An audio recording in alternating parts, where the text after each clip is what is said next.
kyenda mu mukaga katonzi 3 BT Pharma nga kusomerwa Joan Navubya. Zimeze sawa bbiri ez'akawungezi kadde kamawulire nze Joan Navubya. Ekibiina kya FDC kyekokodde enteekateeka z'abakulembeze mu kibuga ku lwattabamiruka wannama atandise olwaleero nti bano baabugutanye mukadde akasemba kyokka nga balina obudde bumala okuteekateeka obulungi ne batanyigiriza bannayuganda. John Kikonyogo Ssekamo wa FDC ku kitebe kya Bannajja Nankumbi agamba enkyukakyuka mu by'entambula ziviiriddeko akalipagano k'ebidduka ku nguudo ezimu kw'ossa n'okulinnyisa kw'ebisale by'entambula.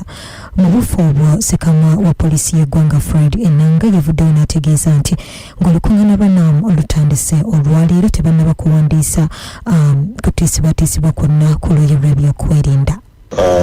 Mu biseera bingi bwe tufuna enkuŋŋaana nga zino ennene olwa gaggadde wabeerawo abantu ba activists bannabyabufuzi abaagala okukozesa omukisa guno nagwo okusoomooza enteekateeka oba enkuŋŋaana nga zino. Tetunnaba kufuna bikolwa bya kwekalakaasa oba kutaataaganya mukolo nkuŋŋaana zino eza NAMNEG 77.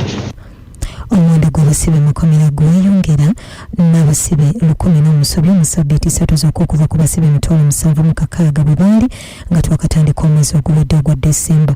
Ekitongole ky'amakomera kizimu nate okukakalabya emirimu mu bujjuvu oluvannyuma lw'okuwunzika ennaku enkulu. Ssekamo w'ekitongole ky'amakomera Frank Bayine ayogedde.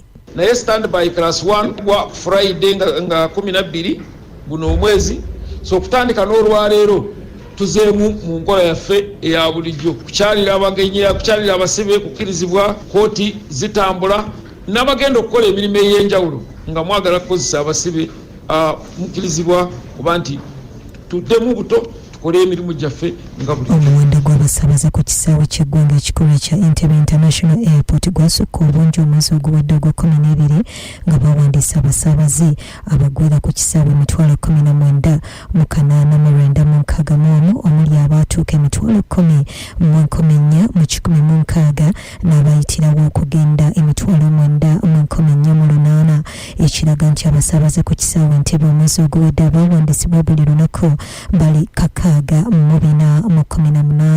Omuwendo ogukyasinze okuwandiisibwa mu byafaayo ku kisaawe kino. Vianney Mpongolo Ssekamo w'ekitongole ekivunaanyizibwa ku ntambula y'ennyonyi ekya Uganda Civil Aviation Authority agamba bawandiisa abatambuze ku kisaawe Entebbe omwaka oguwedde akakadde kalamba ne3,312.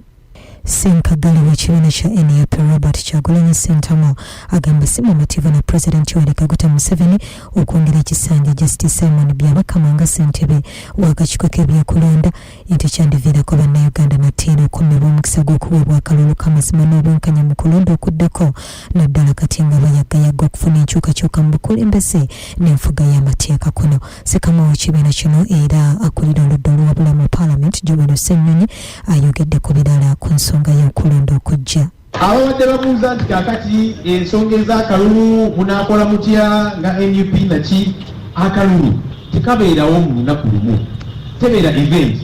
Akalulu ebeera process yatandise nga bayingirizawo baddiifuli. Kakati ffe tugamba nti akalulu kabannayuganda era tugenda bakkiriza kukawamba ky'otoolaba tutandise okuyimusa amalowoozi nga tugamba nti bano baddiifuli bakyamu, twagala baddiifuli abategeerekeka kubanga akalulu kabannayuganda ate nga kalina emitendera gye kalina okutambulirako.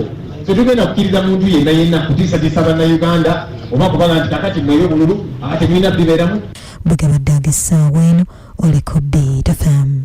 Ago ge gabadde amawulire ku 9 mu mukaga katonzi 3 BT Pharma.